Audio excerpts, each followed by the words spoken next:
الحمد لله رب العالمين والصلاة والسلام على أشرف الأنبياء وسيد المرسلين سيدنا محمد وعلى آله وأصحابه أجمعين. اللهم صل على سيدنا محمد وعلى آل سيدنا محمد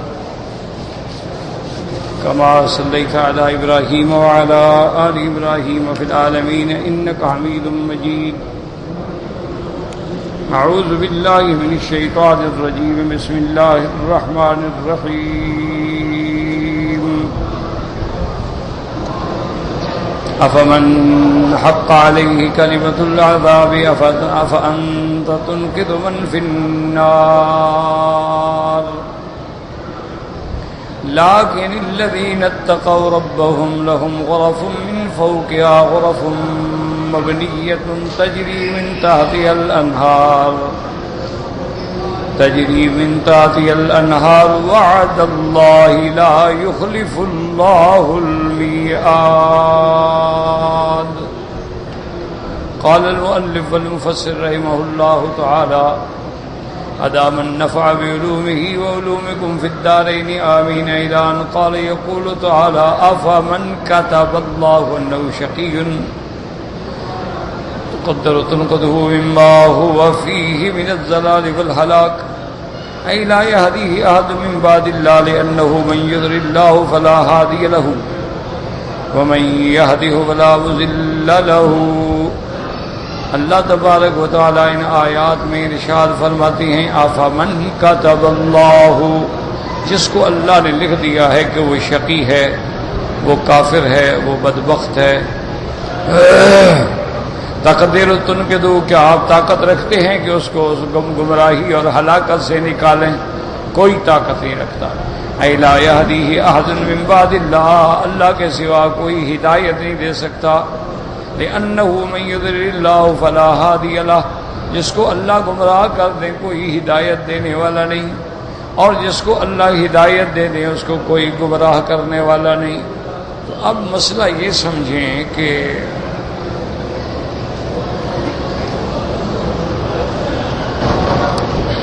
قرآن مقدس میں کئی مقامات پر اللہ نے ارشاد فرمایا ہے کہ وَلِكُلِّ قَوْمٍ ہاد، ہم ہر قوم میں ہدایت کرنے والا بھیجتے ہیں.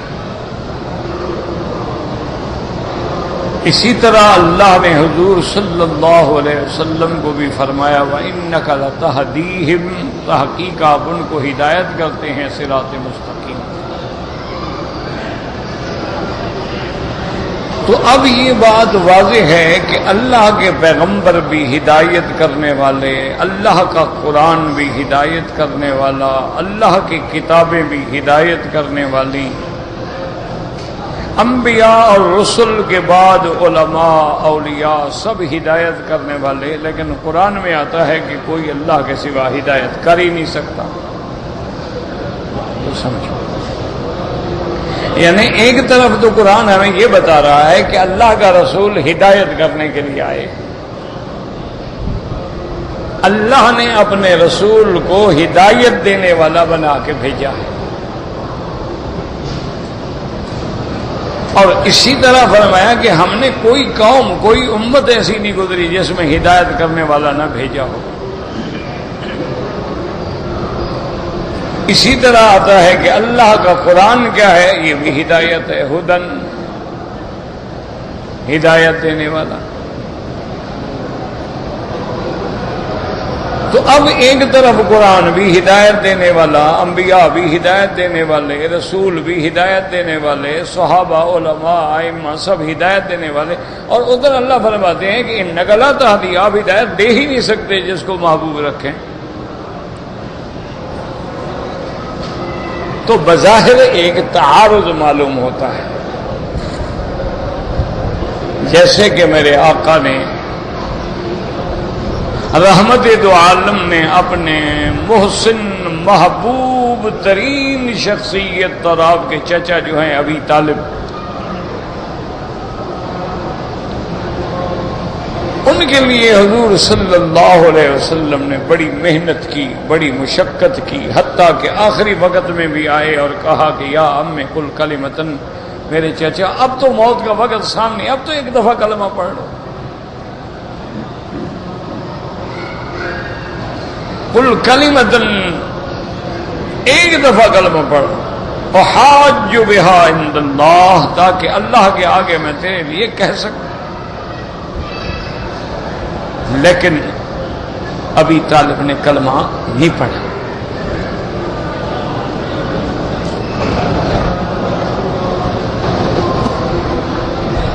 اور دین مطلب پہ، اپنے آباء و اجداد کے دین پہ قائم رہے۔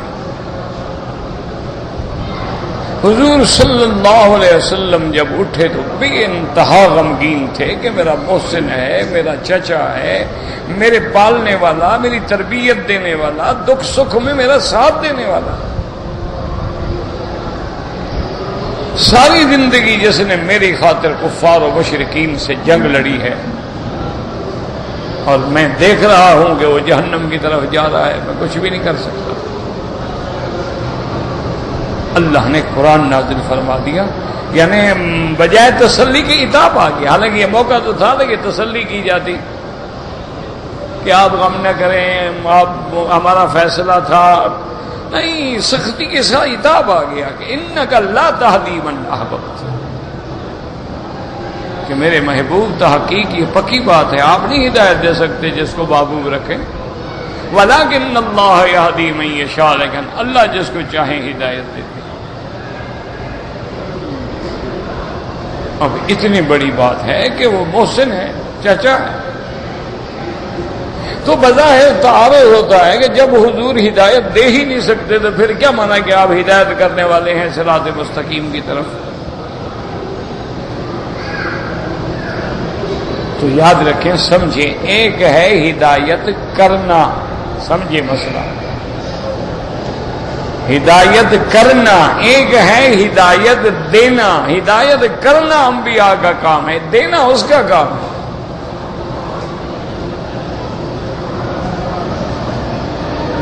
ہدایت کرنا جو ہے، انبیاء آتے اسی لیے ہیں کہ قوموں کو ہدایت کرتے ہیں، یا قوم اعبدوا اللہ ما لکم من الہ غیرہ، یا قوم اعبدوا اللہ ما لکم من الہ غیرہ۔ لیکن ایک ہے کسی کو ہدایت دینا، اس کو بعض علماء یعنی منطقی لحاظ سے یوں کہتے ہیں کہ ایک ہدایت ہوتی ہے بے معنی اراءۃ الطریق، کسی کو راستہ دکھلانا، اور ایک ہدایت ہوتی ہے ایصال الی المطلوب، منزل مقصود پہ پہنچانا۔ وہ کہتے ہیں راستہ دکھانا تو پیغمبر کا کام ہے، لیکن منزل پہ پہنچانا اس کا کام ہے۔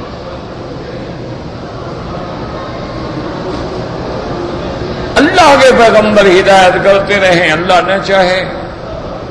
آپ دیکھ لیں، مشرکین مکہ قرآن سنتے رہے، سرکار دو جہاں دعوت دیتے رہے، دن میں، رات میں، صفا میں، پہاڑوں میں، غاروں میں، بازاروں میں، حرم میں، کعبے میں، ہر جگہ۔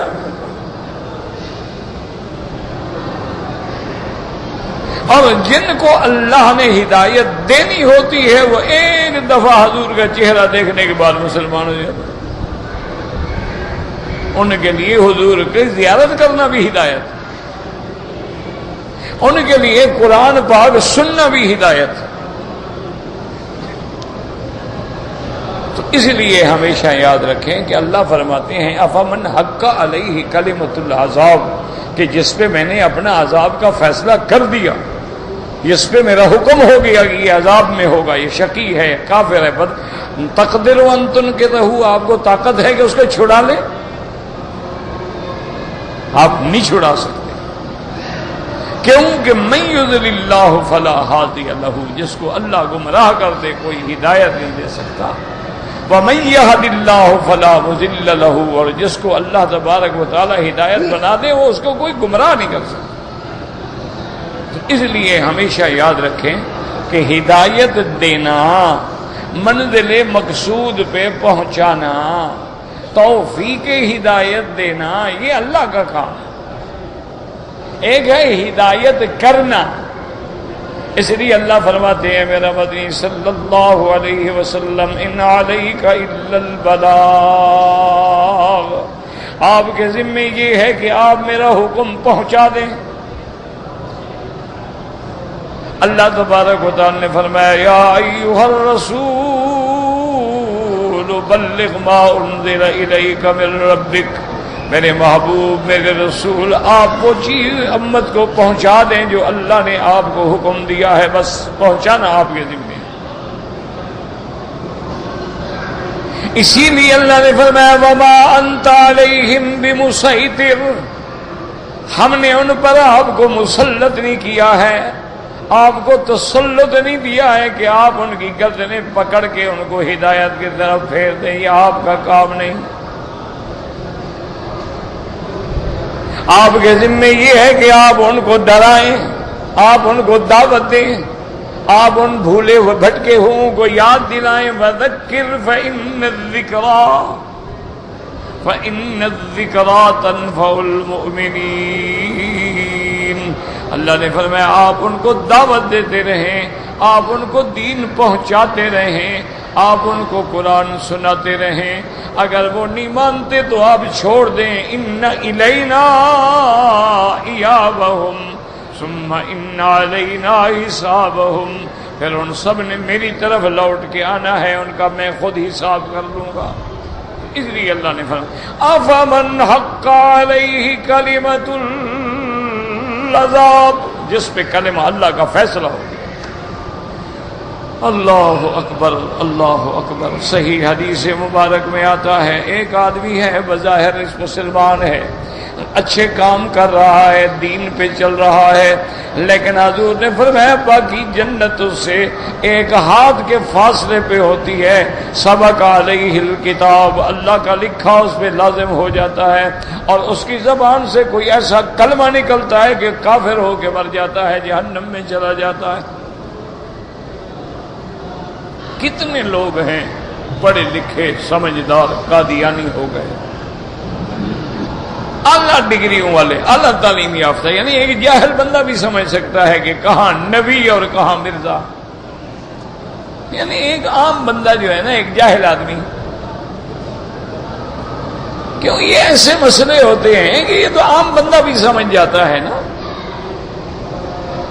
جیسے کوئی تاریخ میں آتا ہے قصہ کہ ہندوستان کے کسی شہر میں کوئی پادری آیا، وہ بڑا بولنے والا اور بڑا مناظر اور بڑا زبان دراز اور بڑا لسان تھا، اور وہ جناب تقریریں کر رہا ہے اور چیلنج کر رہا ہے اور مناظرے کی دعوتیں دے رہا ہے کہ عیسیٰ علیہ السلام خدا کا بیٹا ہے۔ ایک آدمی تھا بیچارہ، ایک ہندوستانی سیدھا سادہ غریب فقیر آدمی، یہ شکر کندی بیچنے والا ہے، جلسہ ہو نا لوگ ریڑیاں لے کے آ جاتے ہیں کہ سودا بک جائے گا، وہ بھی ریڑی لگا کے شکر کندیاں بیچ رہا تھا۔ اس نے سنا بار بار کہتا ہے عیسیٰ خدا کا بیٹا، عیسیٰ خدا کا بیٹا، اس کو غصہ آ گیا، اس نے ریڑی چھوڑی، وہاں وہ آہستہ گھستا اسٹیج پہ آ گیا، اور اس نے کہا پادری صاحب، اور نے دیکھا ہے کہ جاہل سا آدمی ہے، پجامہ قمیض پہنے ہوئے، ہندوستانی بیچارے ویسے بھی بڑے مختصر سے آدمی ہوتے ہیں، تو کیا بات ہے؟ اس نے کہا عیسیٰ خدا کا بیٹا ہے۔ اس نے کہا ہاں خدا کا بیٹا، اتنی دیر سے جو میں دلائل دے رہا ہوں تو ملو ہو، سمجھ نہیں آتا تم کو؟ اس نے کہا غصہ نہ کرو، مجھے یہ بتاؤ کہ خدا کا صرف ایک بیٹا ہے یا اور بھی ہیں؟ یا نہیں بس صرف عیسیٰ علیہ السلام اللہ کا بیٹا ہے؟ ہاں نے کہا پادری صاحب میں شکر کندیاں بیچتا ہوں، 8 تو میرے بیٹے ہیں، ایسا کمزور خدا میں نہیں مانتا جس نے ابھی تک ایک بیٹا پیدا کیا ہے۔ بڑا بیکار خدا ہے تیرا، اس کا ایک بیٹا ہے۔ او یار میرے 8 بیٹے ہو گئے۔ او مجمع سارا ہنس پڑا، پادری صاحب کا جلسہ بھی درہم برہم ہو گیا، بھاگا پادری گیا۔ کیوں؟ حقیقت تو حقیقت ہے نا، کون مقابلہ کر؟ اب کسی کو صرف مرزا غلام احمد کی زندگی کی تصویر دکھا دیں اور اس سے پوچھے بھی یہ بندہ نبی ہو سکتا ہے، کس مسئلے میں نہ پڑیں آپ اس کو یہ بتائیں کہ جناب یہ عرضی نویس تھا، ایک آنکھ سے بھینگا تھا، یہ عریضے لکھ کے پیسے کھاتا تھا، پھر اس نے انگریزوں کے حق میں کتابیں لکھنی شروع کی. پرلے درجے کا مکار تھا، عیار تھا، جھوٹا تھا، زانی تھا، شرابی تھا. اس کے بیٹے نے لکھا ہے کہ میرا باپ کبھی کبھی وائن ٹانک پیتے تھے.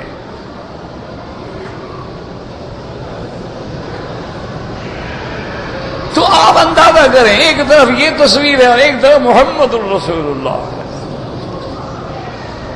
جس کی سیرت، جس کی صورت، جس کا جمال، جس کا کمال، جس کی مدح، جس کی ثنا خود خدا بیان کر رہا ہے. تو کوئی اندھے سے پوچھو بھلا یہ بھی نبی ہو سکتا ہے؟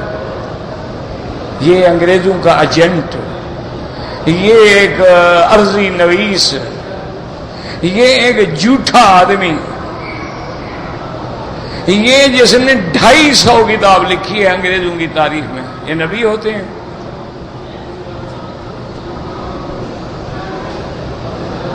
تو یہ کھلا مسئلہ ہے. لیکن بات یہ ہے کہ اصل وجہ کیا ہے کہ ہدایت کس کے ہاتھ میں ہے؟ اس کے جو ہدایت دینے پہ آ جائے. حضرت بلال، جیسے کہ علامہ اقبال نے کیسے خلاصہ نکالا، کہتے ہیں بلال از حبش، کہتے ہیں دیکھو بلال از حبش صہیب از روم. بلال حبش سے آیا، صہیب روم سے آیا. ابو جہل ز مکائی جب الجویس، ابو جہل مکے میں پیدا ہوا، زمزم کی گھٹی لگی. وہ جہنمیوں کا سردار ہے اور بلال جنت کا سردار ہے. وجہ کیا ہے کہ ہدایت دینے والا کون ہے؟ کہ ابو جہل جانتا ہے لیکن ہدایت مقدر میں نہیں ہے. ابو جہل جانتا ہے کہ محمد مصطفیٰ اللہ کا سچا نبی ہے لیکن ہدایت مقدر میں نہیں. بلال حبش سے آیا ہے، سیدھا سادہ بندہ ہے، کالا رنگ ہے، موٹے ہونٹ ہیں، غلام ہے، آزاد بھی نہیں ہے، امیہ کا غلام ہے. اور پھر صرف اسلام نہیں لے آیا، اسلام کے لیے مار کھائی. تم نے اسلام کے لیے حلوے کھائے ہیں، مار تو نہیں کھائی نا. تم نے تو کل شریف اور ختم شریف اور 27ویں شریف اور 12ویں شریف اور 7 جمعرات شریف، اور تم نے تو صرف حلوے مانڈے اڑائے ہیں نا. مار تو بلال نے کھائی ہے، یا بلال کے ماننے والے عاشق کے مار کھا رہے ہیں. تمہارا کیا ہے؟ تم تو حلوے کھانے والے ہو ماشاءاللہ. کرسی پہ بیٹھ گئے، ایئر کنڈیشن میں بیٹھ کے، صوفوں پہ بیٹھ کے بڑی بڑی لمبی اسلام کے نام پہ تقریریں کر لیں. پوچھو اسلام کے نام پہ کبھی تمہاری انگلی سے بھی خون نکلا ہے؟ کر کے بیٹھ جائیں گے.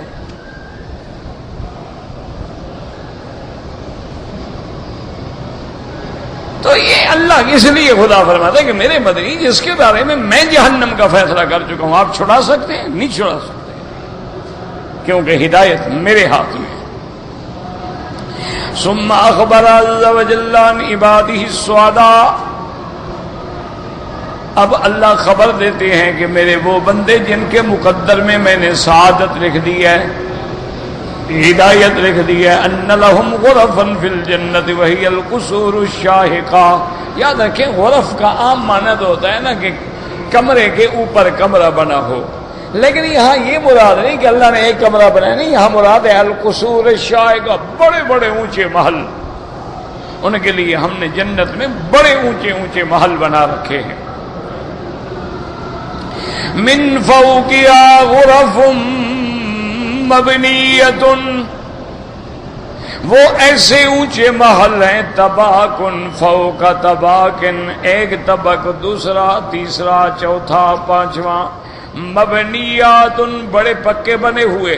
محکمات، بڑے مضبوط. مزخرفات، بڑے سجے سنورے ہوئے. عالیات، بہت بڑے بلند. آج دنیا والے تو یہاں بنا رہے ہیں نا بلند بلڈنگیں، ابھی تو مقابلے شروع ہو گئے ہیں نا. میرے آقا نے سچ کہا تھا، صدق محمد الرسول اللہ، صدق رسول اللہ صلی اللہ علیہ وسلم. یعنی اب بھی اگر کسی کو میرے نبی پر ایمان نہیں نہ معلوم ہوتا ہے، وہ شقی ہے، اس کے دل پہ اللہ نے مہریں لگا دی. 1400 سال پہلے آپ ایمان سے کہیں مکہ شریف میں کوئی 2 بلڈنگ بھی تھی، 2 منزلہ. یہ جب ہم آئے ہیں نا مکہ شریف، یہ مسئلہ تو آپ نے دیکھا ہے نا، یہ مسئلے میں جو لوہے کی پل ہوتی تھی، سبز پل ہوتی تھی، ابھی تو وہ میرے خیال ٹوٹ گئی ہے، فندق الحجاز بھی ہوتا تھا، اور یہ اب یوں سمجھ لو کہ اشارہ بھی ہے ٹریفک پولیس کا، سامنے اس کے مکان جو ہے، یہ وہ مکان ہے جہاں میں پیدا ہوا ہوں، یہ نواب بہاولپور کی جو بات تھی۔ اب خود اندازہ کریں کہ عشاء کی نماز کے بعد ہم بیٹھے رہتے تھے کہ والد صاحب رحمت اللہ علیہ عشاء کے بعد بیٹھ کے بڑے لمبے وظیفے پڑھتے تھے، کیونکہ سارا دن تو وہ پڑھاتے تھے نا، فجر کے بعد درس، ظہر کے بعد درس، عصر کے بعد درس، مغرب کے بعد درس،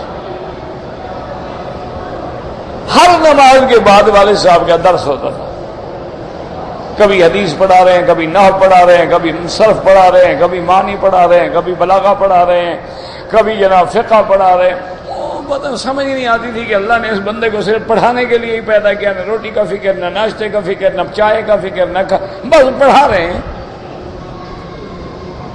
کسی شاگرد نے روٹی کھلا دی، نہیں کھلائی، نہیں کھلائی۔ اچھا، اور روٹی بھی کیا ہوتی تھی کہ یہ 4 آنے کی ملتی تھی روٹی اس وقت، ہب 4 آنے کی روٹی لے آتے تھے، باہر سے پھول لے آتے تھے، حرم میں بیٹھ کے استاد شاگرد اکٹھے کھا لیتے تھے، بس کھانا ہو گیا۔ کوئی شاگرد بوتل لے آیا، ٹھنڈی پلا دی، کوئی شاگرد چائے کی پیالی بنا کے لے آیا اور ساتھ رکھ لی، پیتے رہے، پڑھاتے رہے۔ ہر نماز کے بعد درس، صبح کا درس ہمیشہ ہوتا تھا تفسیر حدیث میں، اور ظہر کے بعد ہوتا تھا قواعد و احکام میں، عصر کے بعد ہوتا تھا فقہ میں، مغرب کے بعد پھر یہ جس طرح عام درس ہے ایسے تفسیر اور تقریر اور وعظ اور ارشاد اور یہ سارا مسئلہ ہوتا تھا۔ تو عشاء کے بعد وہ فارغ ہو کے کافی دیر پڑھتے رہتے تھے۔ اچھا، ہم چھوٹے ہم بیٹھے رہتے تھے کہ والد صاحب فارغ ہوں تو ہم ان کے ساتھ جائیں، ہمیں وہاں تک جاتے ہوئے ڈر لگتا تھا، ڈر آتا تھا کیسے جائیں، جنگل، نہ لائٹ ہے، نہ بجلی ہے، نہ سڑک ہے۔ بلدیہ والوں نے وہ گیس لٹکائے ہوئے ہوتے تھے لکڑی کی رسی کے ساتھ، اچھا کوئی کسی کا وہ فیوز اڑ گیا، کوئی جل گیا، کسی کا تیل ختم ہو گیا، اندھارا ہو گیا، اب جناب ہم گزر ہی نہیں سکتے، ڈر آتا ہے۔ یہ تو ابھی کی بات ہے نا، میں کوئی 200 سال کی بات تو نہیں کر رہا ہوں نا، یعنی ڈر لگتا تھا۔ عید جمعرات والے دن یعنی ہم یہاں حرم سے بہت بڑی ہماری تفریح ہوتی تھی کہ جمعرات کے دن عشاء کے بعد 4 آنے دیتے تھے، یہ خط چلتے تھے جس کو آپ ہائیس کہتے ہیں نا، ڈبے، اس کو عربی میں خط کہتے تھے۔ اس میں 4 گروہ دیے بیٹھ گئے اور مینا کی کسی جگہ اتر گئے، یوں عزیزیہ کے قریب گئے، گہوے گہوے گہوے شروع ہو گئے، چارپائیاں پڑی ہیں، چائے مل رہی ہے، بس روٹی ہم لے جاتے، جبنہ زیتون لے جاتے، کھا لیا، وہیں سو گئے، فجر کی نماز پڑھی، بڑی تفریح ہو گئی بھی، رات ہم باہر پکنک منانے گئے تھے۔ یہ آپ کا جو مسئلہ ہے اس کے آخر میں ہے نا، جسے آپ کدئی کہتے ہیں، جہاں بستان ہے بلدیہ کا، اسی جگہ ایک چشمہ ہوتا تھا، یہاں ہفتے کے بعد جاتے تھے کپڑے دھونے کے لیے، اور پانی نہیں تھا کہیں، درکا کہتے تھے۔ تو یہ اب جناب دیکھیں، لیکن 1400 سال پہلے کیا ہوگا، کتنے گھر ہوں گے مکہ میں جناب، کیا خیال ہے آپ کا؟ 10 20 30 40 50 100؟ اچھا، وہ بھی کیا ہوگا، 1 منزلہ، 2 کمرے، 3 کمرے، 1 کمرہ، 4 کمرے بس، اور وہ بھی کیا ہوں گے، یا پتھر ہوں گے یا کچے۔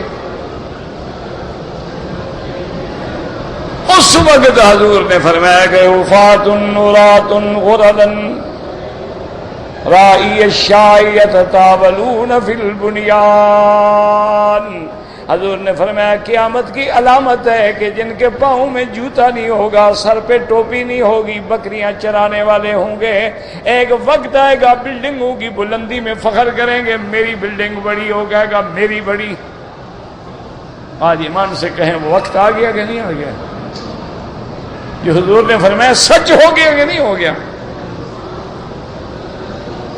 ابھی تو ماشاءاللہ جناب وہ ایک شکاگو میں تھی بلڈنگ 104 منزل، ابھی سنا ہے 130 140 منزل بن رہے ہیں، ایک ٹاور بنا رہے ہیں 1 میل لمبا، اور پھر بلڈنگ جو ہے وہ ریوالونگ ہوگی، یعنی آپ جس فلیٹ میں رہتے ہیں نا وہ گھومے گا، آپ رات کو سو رہے ہیں ادھر رکتا، صبح اٹھیں گے تو ادھر ہوگا۔ $30 ملین ایک فلیٹ کی قیمت ہوگی۔ کیا ہے؟ وہی قیامت سچ ہو رہی ہے۔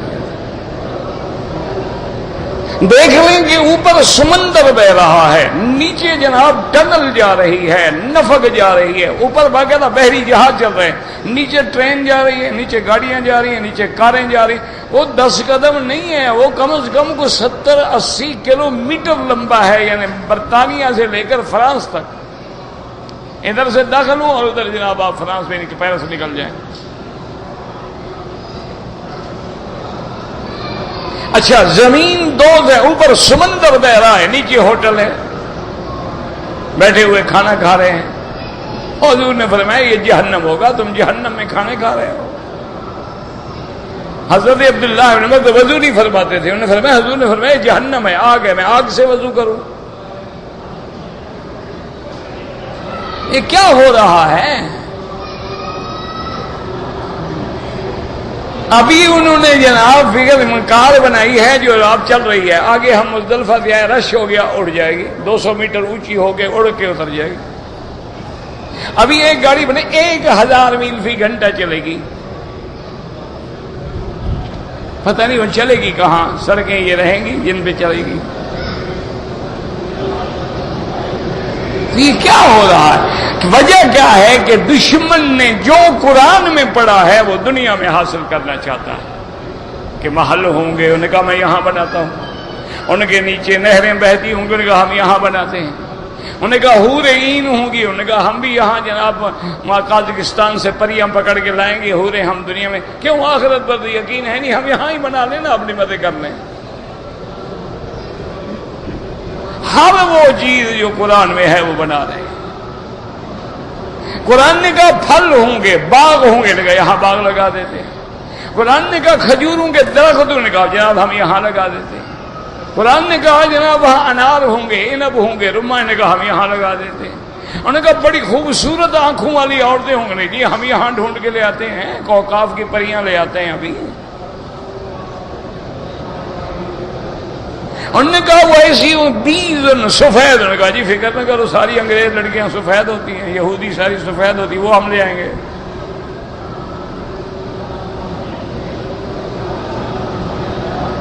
انا للہ و انا الیہ راجعون، یعنی اللہ کا مقابلہ ہے۔ شداد نے کیا، دنیا میں جنت بنائی، فرعون نے کیا، اور آج وقت کے فرعون جو ہے وہ بھی کر رہے ہیں۔ ہم مسلمان بھی دیکھا دیکھی آ گئے نہ، ایمان سے کہیں، ایک طرف 120 منزلہ بلڈنگ کھڑی ہو، ہر فلور پہ سیکورٹی گارڈ ہوں، ہر فلور پہ سیکورٹی کیمرے لگے ہوئے ہوں، کیمرے سیکورٹی لائٹس لگے ہوئے ہوں، ہر جگہ انٹرکام اور ٹیلی فون اور ساری سہولتیں لگی ہوئی ہوں، اور ساتھ جھوپڑی میں ایک آدمی اپنے بیوی بیٹے بیٹیوں کے ساتھ بھوکا تڑپ رہا ہو، اس کے دل میں کیا آتا ہوگا؟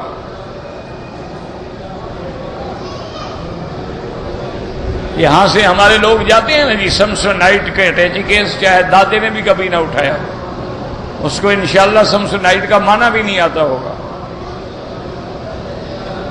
اور جناب ماشاءاللہ اس کے بعد جناب اس نے بڑی بڑی قیمتی گوگی کی اور کرسچین ڈائر کی، اینکین لگائی، گاگلز لگائے ہوئے اور جرابیں اور ڈنہل کے سوٹ پہنے ہوئے، اور جا رہا ہے اکڑ کے اپنے علاقے میں، اور اس کے رشتہ دار بھوک سے پڑے ہیں، تڑپ رہے ہیں، ان کے پاس کپڑا نہیں ہے، ان کی کنواری لڑکیوں نے ٹاکیاں لگائی ہوئی۔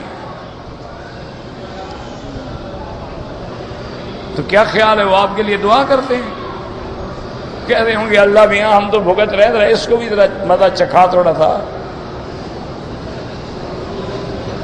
یہی وجہ ہوتی ہے نا کہ وہ کروڑوں میں کھیلنے والے، قالینوں پہ چلنے والے پھر جیلوں میں پڑے ہوتے ہیں۔ آخر اللہ کا بھی انتقام تو ہوتا ہے نا، کبھی جلدی آ گیا، کبھی دیر سے آ گیا۔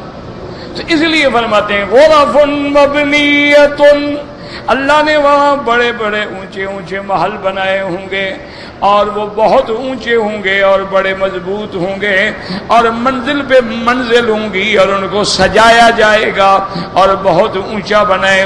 قال عبداللہ ابن الامام احمد حدثنا عباد بن یعقوب الاسدی قال حدثنا محمد بن فضیل عبد الرحمن بن اسحاق النعمان بن سعد عن علی رضی اللہ عنہ قال قال رسول اللہ صلی اللہ علیہ وسلم ان فی الجنت لغرفا یرا بطونها من ظہورها وظہورها من بطونها.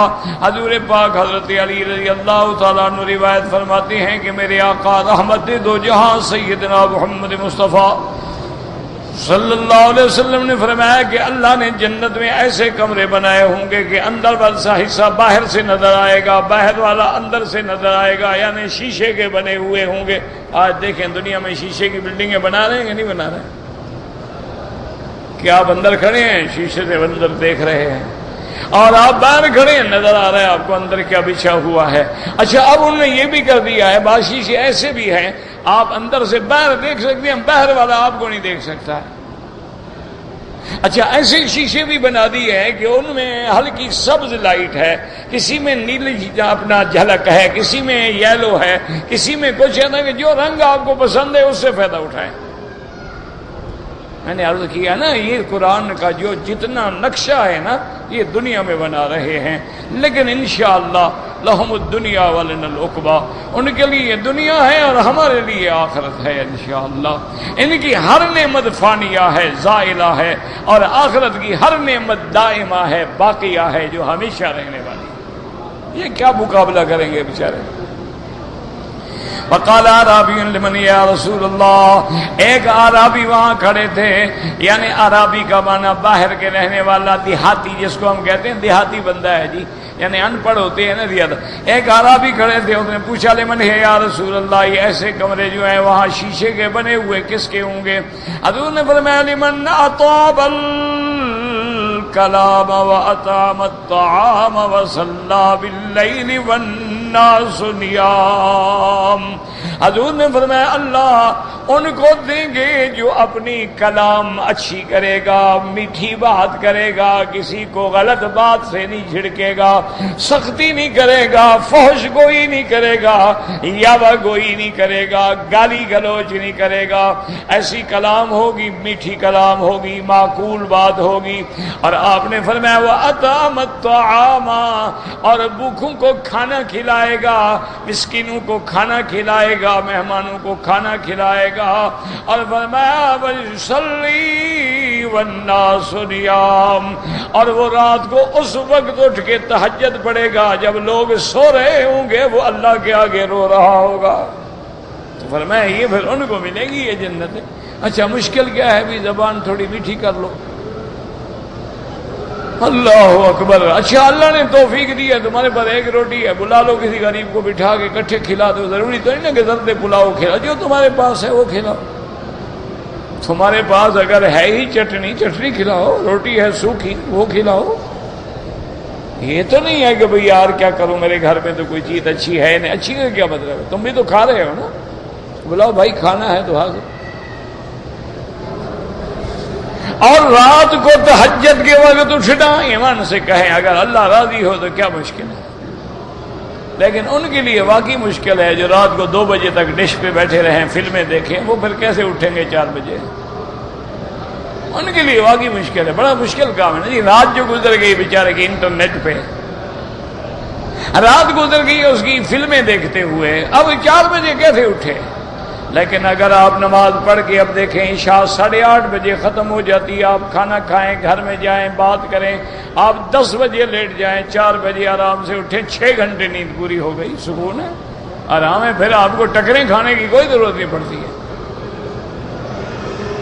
6 گھنٹے اگر آدمی پوری نیند کنٹینیو لے لے پھر اس کو تو بس فریش ہو جاتا ہے، اس کو پھر مزید کیا ضرورت ہے. اب آپ اٹھیں، وضو کریں، تہجد پڑھیں. اچھا اگر گھر دور ہے پیدل آئیں، ہر قدم پہ ثواب بھی حاصل کریں، واک بھی ہو گیا. جو ڈاکٹر کہتے ہیں واک کرو تو واک بھی کر لو. کہ صبح اگر گھر دور ہے تھوڑا تو شکر کرو اللہ کا، بس وضو کرو، تہجد پڑھو اور چل پڑو پیدل حرم تک. واپس چلے جاؤ، مجھے کسی اور بات کی ضرورت نہیں، نہ کسی گولی کھانے کی ضرورت ہے، نہ دوا کھانے کی ضرورت ہے۔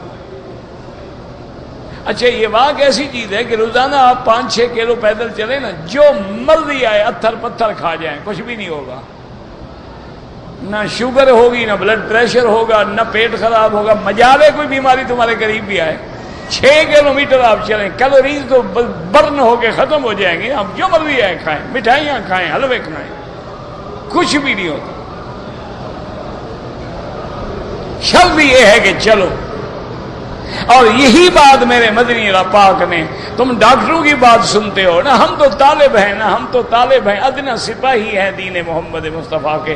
یہ بات بھی حضور نے فرمائی تھی۔ صحابہ نے کچھ پوچھا، یا رسول اللہ شکونا بالضعف، کہ ہم کمزوری محسوس کرتے ہیں، ویکنس ہے، ہمت نہیں ہوتی۔ انہوں نے فرمایا علیکم بالنسل، تیز تیز چلا کرو۔ یہ تو 1400 سال پہلے ہمیں حضور نے فرمایا، ڈاکٹر تو اب کہہ رہے ہیں جی واک کرو جی، واک کرو جی۔ نبی نے فرمایا تم نے نہیں سنا، اب ڈاکٹر کی سنتے ہو۔ اب جناب حضور نے فرمایا رواه الترمذی من حدیث عبد الرحمن قال حسن غریب وقد تكلم بعض اهل فيه من قبل حفظه وقال الامام احمد حدثنا ابو ذر قال حدثنا بن يحيى بن كثير بن معانق نبي معانق النبي مالك الاشعري رضي الله تعالى عنه قال رسول الله صلى الله عليه وسلم ان في الجنة لغرفا يرى ظاهرها من باطنها وباطنها من ظاهرها أعدها الله تعالى۔ اللہ نے ایسے محل، ایسے مقام، ایسے کمرے بنائے ہیں جو بلور کے ہیں، شیشے کے ہیں، جو اندر باہر سے نظر آتا ہے۔ لمن اطعم الطعام، جو لوگوں کو کھانا کھلاتا ہے، وَأَلَانَ الْكَلَامَ، اور بات نرم کرتا ہے، وَتَابَ الصِّيَامَ، اور نفلی روزے بار بار رکھتا ہے، وَصَلَّى وَالنَّاسُ نِيَامٌ، اور اس وقت نماز پڑھتا ہے جب لوگ سو رہے ہوتے ہیں۔ اس میں روزے کی زیادتی آ گئی، معنی ہے کہ نفلی عبادات میں لگا ہوا ہے۔ تفرد بھی احمد رضی اللہ عنہ مالک الاشعری مالک الاشعری اللہ عنہ به وقال الامام احمد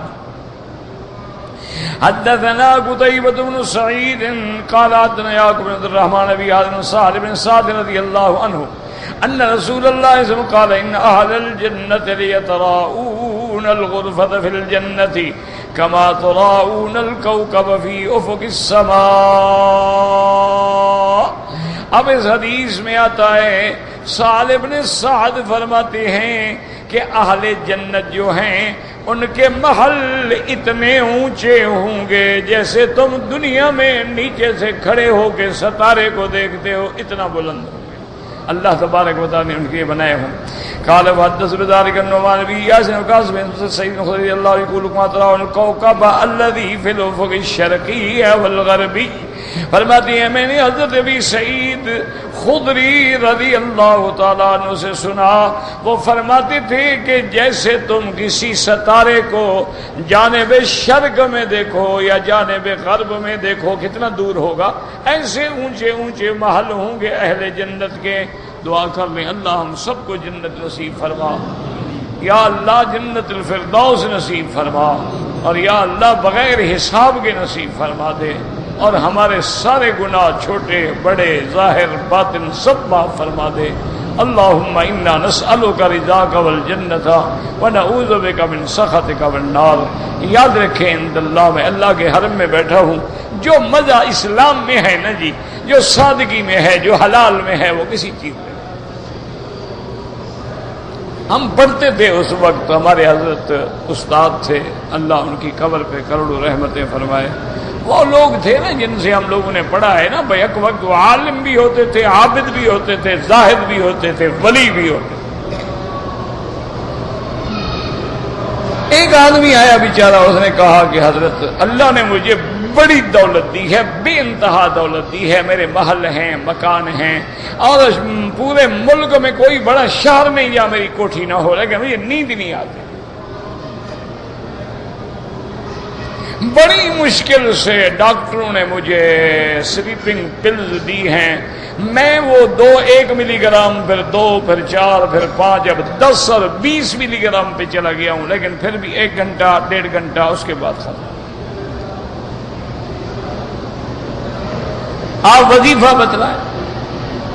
انہوں نے فرمایا فقیر وظیفے کی کیا بات ہے، یہاں رہو تم۔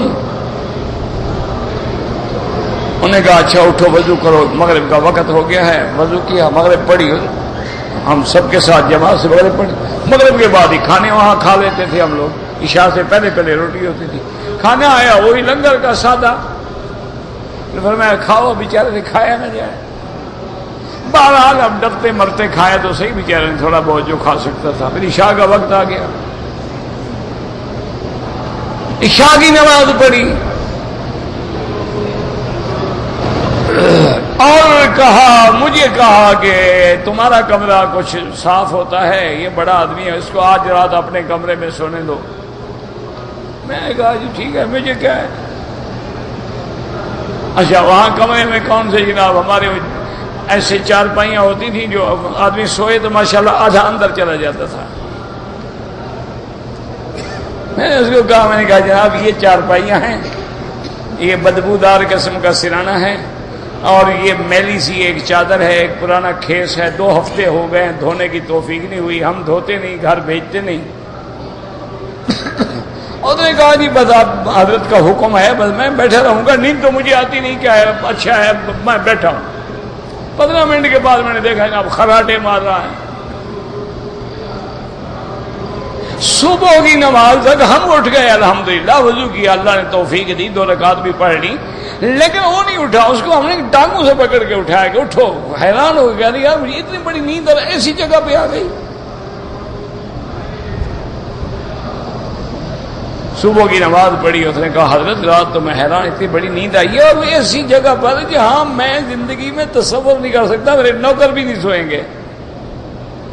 انہوں نے کہا فقیر یہ حلال کی روٹی کا اثر ہے، حرام کھانا چھوڑ دو، نیند آ جائے گی، جاؤ گھر بھاگ جاؤ، کوئی وظیفہ شریفہ نہیں، بس حرام نہ کھایا کرو۔ جب تک حرام کھاؤ گے، حرام تو پھر جنگ کرے گا نا، وہ تو اپنا اثر دکھائے گا۔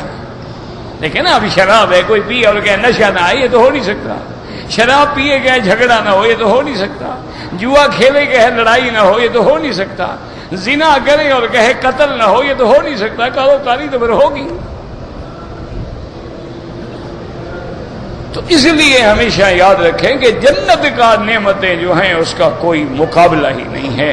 اللہ نے ایسی نعمتیں بنائی ہیں، لیکن کتنی اچھا۔ اور یہ روایت اخرجہ فی الصحیحین من حدیث ابی حاتم اخرجہ فی الصحیحین من حدیث مالک بن صفوان سے سالم رضی اللہ تعالی عنہ نبی صلی اللہ علیہ وسلم، یعنی صحیح حدیث مبارک ہے کہ کتنا آسان نسخہ ہے کہ وہ آدمی کیا کرے۔ حضور صلی اللہ علیہ وسلم نے فرمایا ایک زبان نرم کر لو، غریبوں کو کھانا کھلاؤ، نفلی روزے رکھا کرو، رات کو تہجد پڑھا کرو، بس سارے مسئلے حل ہو گئے۔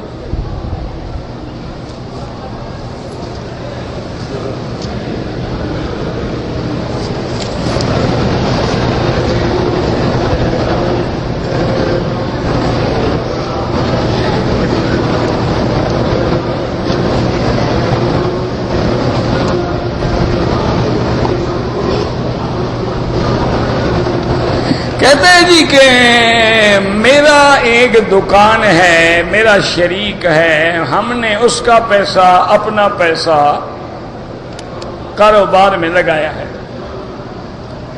میرا کمرہ ہے، تالا لگا کے رکھا ہوں، میں عمرے کے لیے گیا، چور نے چوری کر لیا، وہ مال چلا گیا، تو اب وہ مجھ سے پیسہ مانگتا ہے۔ ٹھیک بات ہے، امانت تھوڑی ہے، کاروبار کے لیے دیا تھا نا، تو مسئولیت تو تمہاری ہے نا، ذمہ داری تو تمہاری ہے، نگرانی تو تمہاری تھی نا۔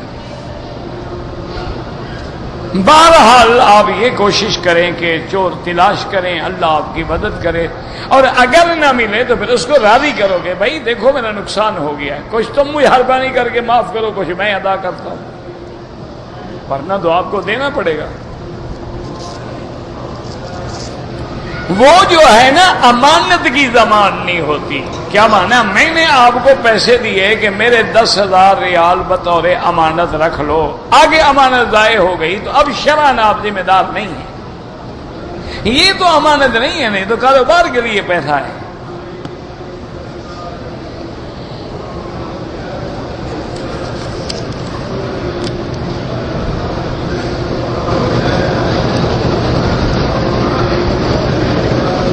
میں سے ایک آدمی نے 20,000 ریال لیا، موسم گزرنے کے بعد اپنی خوشی سے اس نے مجھے 23,000 ریال دیا، یعنی 3,000 ریال تم نے سود لیا، ماشاءاللہ۔ دیکھو نا، 20,000 ریال جو تم نے دیا تھا وہ کیا تھا؟ قرضہ تھا یا کاروبار میں تم شریک تھے؟ اگر وہ قرضہ تھا 3,000 ریال سود ہے، اگر کاروبار میں شریک تھے اس کو چاہیے حساب دے کہ باقی تمہارا نفع 3,000 بنتا ہے، زیادہ ہے یا کم ہے، آپ اپنا حصہ لیں۔ یہ نہیں کہ پیسے دے کر پیسے لیں، اسی کا نام تو سود ہے۔ سود کیا بلا ہوتی ہے؟ یہی تو ہوتی ہے کہ میں نے 20,000 لیا اور 23 لے لیا۔ ایک ہے میں نے 20,000 ریال دیا کہ میرا بھائی اس سے کاروبار کرو، پیسے میرے، کام تمہارا، نفع تیرا میرا آدھو آدھ۔ اب نفع آ گیا 2,000 ٹھیک ہے، نفع آ گیا 3,000 ٹھیک، اچھا گھاٹا آ گیا تب بھی برداشت کرو۔ حتیٰ کہ جو لوگ جب اللہ سے ڈرنے والے ہوتے ہیں، کتابوں میں آتا ہے، اللہ عالم تاریخی روایات ہوتی ہیں کہ امام ابو حنیفہ رحمۃ اللہ علیہ نے کسی بندے سے قرضہ لینا تھا،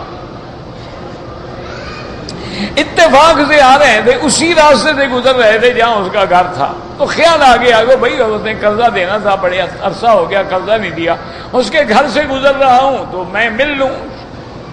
آپ نے کنڈی کھٹکھٹائی اور پھر دھوپ میں جا کے کھڑے ہو گئے۔ وہ گھر والا آیا، دیکھا کہ امام صاحب کھڑے ہوں، دوڑا بھاگا، کہا حضرت آپ نے کیا کیا ہے؟ میرے گھر کا باقاعدہ پورچ بنا ہوا ہے، سایہ ہے، آپ گرمی ہے، دھوپ میں کھڑے ہیں، اور میں بھائی تجھ سے قرضہ لینا تھا۔ میں نے کہا تیرے گھر کے سائے کے نیچے کھڑا ہونا قیامت میں کہیں سود نہ بن جائے، کہ تم نے نفع کیوں اٹھایا؟ قرضہ لو اپنا، اس کی دیوار کا فائدہ کیوں اٹھایا تم نے؟ میں ڈر گیا اللہ سے، اس لیے میں دور کھڑا ہو گیا۔ تو اس نے کہا ٹھیک ہے، اسے قرضہ۔ تو ڈرنے والے تو سائے سے بھی ڈرتے ہیں۔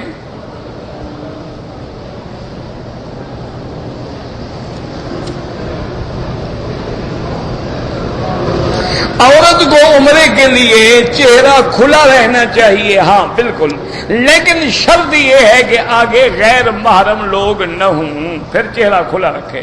اگر آگے غیر محرم ہے تو چہرہ کپڑے پہ کپڑا ڈال دے، اور احتیاط کر لے ایسی چیز کہ بھی کپڑا منہ کو بھی نہ لگے، اگر لگ بھی جائے کوئی حرج نہیں، چونکہ بی بی عائشہ فرماتی ہیں اذا حاذین الرجال، جب غیر مرد سامنے آتے، صدلنا علی وجوہنا، ہم اپنے منہ کے آگے کپڑا لٹکا لیتی تھی، جیسے گھونگھٹ نکالتے ہیں لٹکا لیتی، یہ نہیں کہ لگا لیتی تھی، لٹکا لینے میں اور لگا لینے میں بڑا فرق ہوتا ہے۔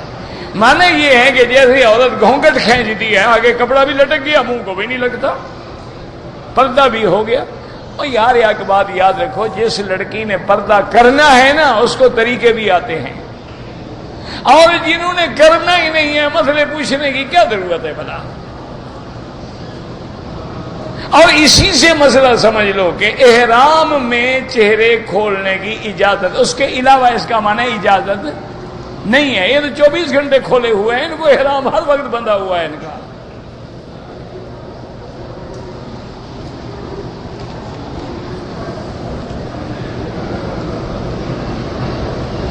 میں نے اپنے والد کا حج کرنا ہے اور میں مکے میں رہتا ہوں، آپ کا حج افراد ہوگا اور کوئی حج کی بکری نہیں، خوشی سے دینا چاہو دے دو، لیکن شرعاً آپ پہ حج افراد پہ بکری واجب نہیں ہوتی۔ آپ ہر کام میں نیت کریں گے یا اللہ اس کا ثواب میرے والد کو دیں، بس آپ کو بھی پورا حج ملے گا۔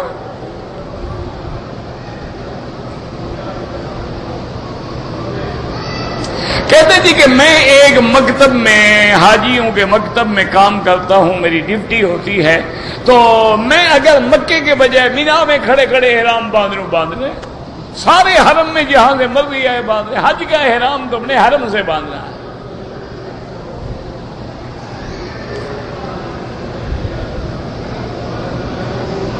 میں نے اپنے دادے کے لیے عمرہ کیا تھا، اب حج کرنا ہے، آپ کا حج افراد ہوگا انشاءاللہ۔ غسل کعبہ کا پانی کسی کام آ سکتا ہے، کوئی شریعت کا کوئی حکم نہیں، اللہ رسول کا کوئی حکم نہیں، حضور پاک نے کوئی حکم نہیں دیا، ویسے اس میں کوئی شک نہیں کہ ایک بابرکت پانی ہے، جیسے زمزم بابرکت ہے، لیکن کوئی مسئلہ نہیں ہے کہ وہ شفا دیتا ہے یا اس کام آتا ہے، کوئی قرآن حدیث میں کوئی حکم نہیں۔ باقی کعبۃ اللہ سے جو چیز بھی لگ گئی باعث شان ہے۔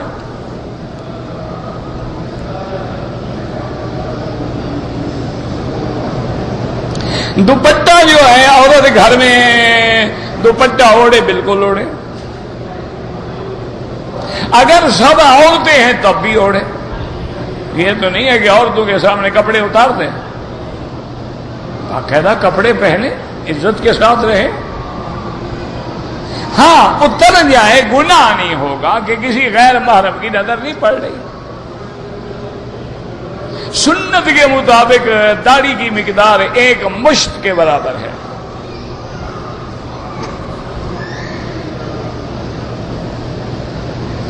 اگر اور عزیمت پہ عمل کریں چھوڑ دیں، اگر سر میں بال نہ ہوں، آدمی گنجا ہو، حج کرے یا عمرہ، اس طرح پھر بھی پھروانا ہوگا۔ اللہ کو تمہارے بالوں کی ضرورت نہیں ہے، مانا گردن جھکا دی ہے اس نے بس۔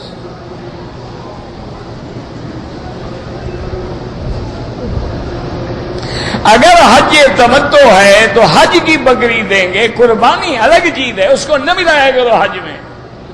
جو حج نہیں کریں گے وہ بھی قربانی کریں گے کہ نہیں کریں گے؟ قربانی الگ چیز ہے، حج کی بکری الگ چیز ہے۔ تمتع کرنے والا ایک تمتع کی بکری دے گا، ایک قربانی والی بکری دے گا۔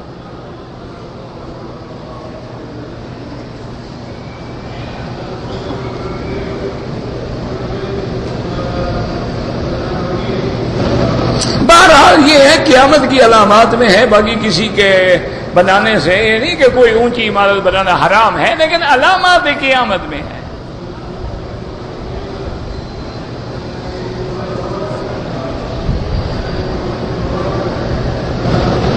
ایک بازار ہے، سواق ہے، ڈرائیور ہے، کمپنی کا مال لینے کے لیے جدے جاتا ہے، مال خریدنے کے عوض اس کو کمیشن ملتا ہے، وہ حرام ہے۔ وہ جناب کمپنی کا ہے، تمہارا تھوڑا ہے، تم کمپنی کی نوکری چھوڑ دو، جاؤ، دیکھتے ہیں تمہیں،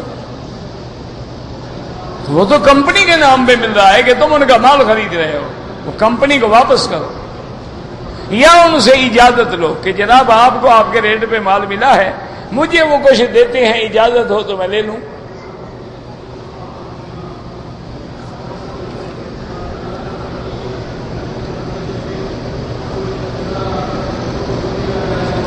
بہرحال زمزم بدن پہ ڈالیں، پئیں، بالکل رحمت ہی رحمت ہے۔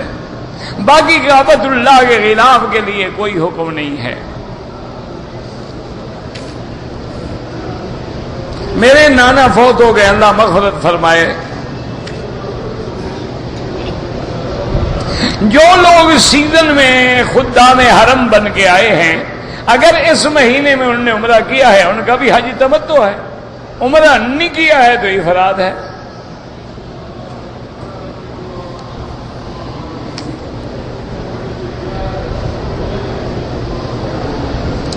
ہم پاکستان سے کمپنی کی اس میں آئے ہیں، 3 روز اگر ہم حج کر لیں بالکل کر لیں، جائز ہے، کوئی منع نہیں۔ ہمیں 2 چھٹیاں ملیں گی حج کی، کوئی بات نہیں، تو 2 دن میں آپ کا کام تو ہو جائے گا نا۔ احرام باندھیں، سیدھا عرفات، رات کو مزدلفہ، صبح کی نماز مینا پڑھو، کنکریاں مارو، سر منڈاؤ، احرام کھول دو، ڈیوٹیاں کرتے رہو، بعد میں جا کے کنکریاں مارتے رہنا، 2 دن کے بجائے 1 دن میں حج پورا ہو گیا، کوئی مشکل نہیں۔ کیا مشکل ہے؟ نیت ہو تو کوئی مشکل نہیں، اور بدنیتی ہو تو بہانہ بسیار، پھر بہت بہانے ہیں۔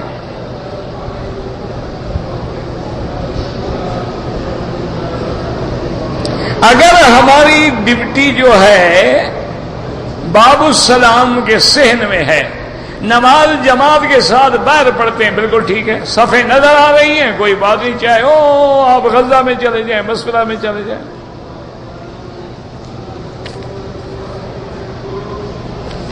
حج تمتع وہ ہے عمرہ کر کے احرام کھول دے پھر حج کا احرام باندھے.